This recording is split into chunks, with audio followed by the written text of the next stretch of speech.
সত্যিকার ভালো স্ত্রীর জীবনের সবচাইতে দামি সম্পদের নাম হচ্ছে তার স্বামী।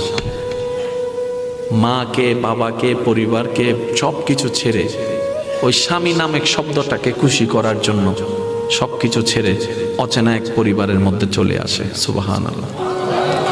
আসে তো আসে, খুব অবাক লাগে, আবার মানাইও নেই, একদম ম্যাচিং হয়ে যায়।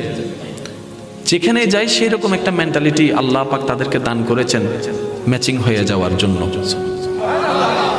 একজন সত্যিকার ভালো বউ তার জীবনের সবচেয়ে বড় নিয়ামত মনে করে দুনিয়ার তার স্বামীকে।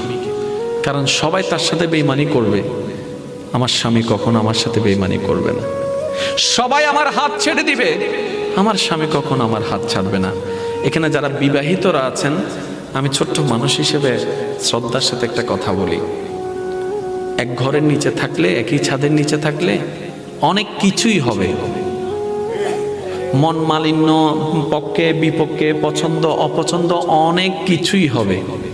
এগুলাকে ফোকাস দিয়েন না, ডিভোর্সে যায়েন না। কারণ ডিভোর্স করে যেখানে যাবেন সেখানে যে মহাসুখ পাবেন এরকম কোনো গ্যারান্টি নাই। যেখানে